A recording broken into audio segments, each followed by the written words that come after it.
ಗುಡಿಬಂಡೆಯ ಪ್ರತಿಷ್ಠಿತ ಶಾಶ್ವತ್ ಗುರುಕುಲ್ ಪಬ್ಲಿಕ್ ಶಾಲೆಯ ವತಿಯಿಂದ ಶ್ರೀ ಗಾಯತ್ರಿ ಪ್ರಸಾದ ಭವನದಲ್ಲಿ ಇಂದು ವಿಜ್ಞಾನ ಮತ್ತು ಕಲಾವಸ್ತು ಪ್ರದರ್ಶನವನ್ನು ಆಯೋಜಿಸಲಾಗಿತ್ತು.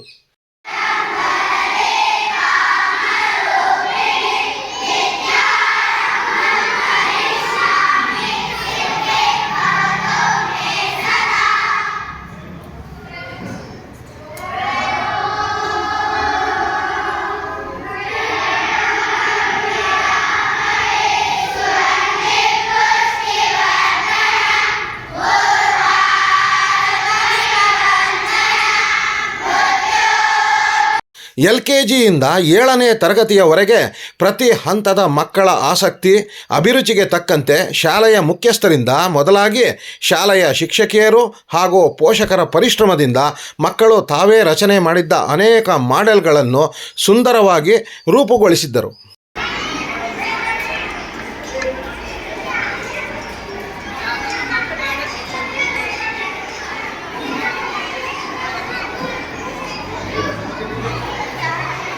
ಈ ವಸ್ತು ಪ್ರದರ್ಶನವನ್ನು ವೀಕ್ಷಿಸಲು ಪೋಷಕರು, ಸಾರ್ವಜನಿಕರು ಸೇರಿದಂತೆ ಗುಡಿಬಂಡೆಯ ವಿವಿಧ ಸರ್ಕಾರಿ ಹಾಗೂ ಖಾಸಗಿ ಶಾಲೆಗಳ ಶಿಕ್ಷಕರು ತಮ್ಮ ಮಕ್ಕಳೊಂದಿಗೆ ಆಗಮಿಸಿದ್ದರು.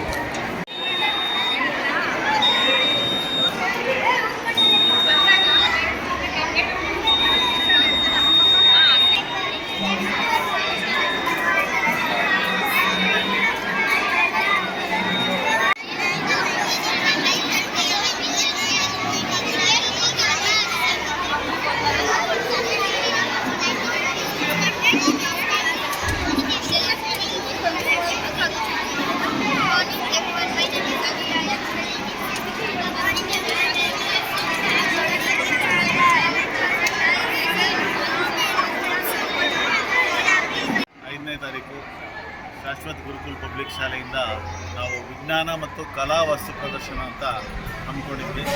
ಮೊನ್ನೆ ವಿಜ್ಞಾನ ದಿನಾಚರಣೆಯ ದಿವಸನೇ ಇದನ್ನು ಮಾಡಬೇಕಾಗಿತ್ತು. ಕಾರಣಾಂತರಗಳಿಂದ ಸ್ವಲ್ಪ ನಿಧಾನ ಆಯಿತು. ಹಾಗಾಗಿ ಇವತ್ತು ಮಕ್ಕಳು ತಾವೇ ತಯಾರಿಸಿರ್ತಕ್ಕಂಥ ಅನೇಕ ವಸ್ತುಗಳನ್ನು ಇವತ್ತು ನಾವಿಲ್ಲಿ ಡಿಸ್ಪ್ಲೇ ಮಾಡ್ತಾಯಿದ್ದೀವಿ. ಮಕ್ಕಳ ಒಂದು ಸರ್ವತೋಮುಖ ಬೆಳವಣಿಗೆಗೆ ಇದೆಲ್ಲ ಅತ್ಯವಶ್ಯಕ. ಇವತ್ತಿನ ಜಗತ್ತು ವಿಜ್ಞಾನದ ಹಾದಿಯಲ್ಲಿ ಬಹಳ ಮುಂದುವರಿತಾ ಇದೆ. ಹಾಗಾಗಿ ಮಕ್ಕಳಲ್ಲಿ ವಿಜ್ಞಾನದ ಒಂದು ಮನೋಭಾವನೆ, ವಿಜ್ಞಾನದ ಒಂದು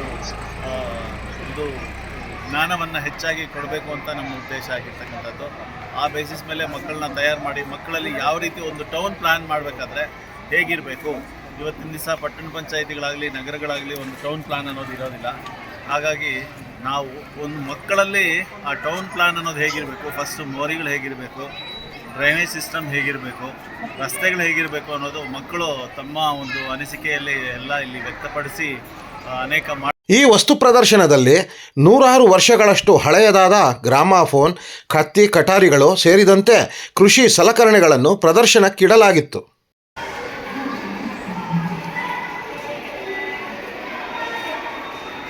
ಜಮೀನಿನಲ್ಲಿ ಬೆಳೆ ಇಟ್ಟು ಓಡಿಸೋದಕ್ಕೆ ಇದೊಂದು ರೈತರು ಮಾಡ್ಕೊಂಡಿರ್ತಕ್ಕಂಥ ಒಂದು ಗನ್ ಅಂತ ಹೇಳ್ಬೋದು. ಆದರೆ ಇದು ಯಾವುದೇ ರೀತಿಯ ತೊಂದರೆ ಇಲ್ಲ. ಶಬ್ದ ಮಾಡಿ ಪ್ರಾಣಿಗಳನ್ನ ಓಡಿಸೋದಕ್ಕೋಸ್ಕರ ಇದನ್ನು ಮಾಡ್ಕೊಂಡಿರ್ತಾರೆ.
ಈ ಸಮಯದಲ್ಲಿ ಶಾಶ್ವತ್ ಗುರುಕುಲ್ ಪಬ್ಲಿಕ್ ಶಾಲೆಯ ಮುಖ್ಯಸ್ಥರಾದ ನಿರಂಜನ್, ಲತಾ, ಶಿಕ್ಷಕರಾದ ಅಶ್ವತ್ಥಾಚಾರಿ, ಮೆಹಬೂಬ್ ಪಾಷಾ, ಪ್ರಕಾಶ್, ಪ್ರಭಾಕರ್, ಶಿಕ್ಷಕಿಯರಾದ ಸುನೀತಾ, ಸ್ವಾತಿ, ಶ್ರವಂತಿ ಮಹೇಶ್, ಸವಿತಾ, ಸುಮಿತ್ರಾ, ನಸ್ರಿನ್ ತಾಜ್, ಸಹಾಯಕಿಯರಾದ ತಾಸೀನಾ, ಕಾಂತಮ್ಮ ಮೊದಲಾದವರಿದ್ದರು.